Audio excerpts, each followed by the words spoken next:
திருக்கருகாவூர் திருக்கோவிலின் இறைவன் முல்லைவனநாதர் எனும் பெயருடன் விளங்குகிறார். இறைவி ஸ்ரீ கற்பரச்சாம்பிகை எனும் பெயருடன் விளங்குகிறாள். திருஞான சம்பந்தர், அப்பர், திருநாவுக்கரசர் ஆகிய மூவராலும் பாடல் பெற்ற தலமாக இது கருதப்படுகிறது. தங்களுக்கு குழந்தை பேரில்லை என வருந்தி வந்த தம்பதியினர் இக்கோவிலின் இறைவனான முல்லைவனநாதரை வழிபட்டு வந்தபோது வேதிகை எனும் பக்தை கருவுற்றிருக்கிறாள். வேதிகையின் கருவை ஒரு குடத்தில் 10 மாத காலம் காப்பாற்றி நைதுருவன் எனும் ஆண் குழந்தையாக வேதிகையிடம் கற்பரச்சாம்பிகை தந்தாள் என கூறப்படுகிறது. கருவுற்ற பெண்களுக்கு குறை பிரசவம், பிரசவகால வேதனை, பேறுகால மரணம் போன்ற எதுவும் இந்த கற்பரச்சாம்பிகையின் அருளால் ஏற்படாமல் இருக்க தடுக்கப்படுவதாகவும் கூறப்படுகிறது.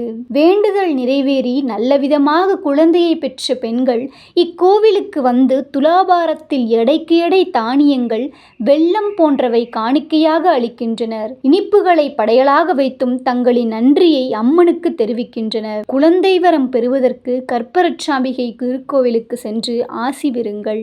இது போன்ற ஆன்மீக ரீதியான தகவல்களை அறிந்து கொள்ள பக்திஃபை சேனலுடன் இணைந்திருங்கள்.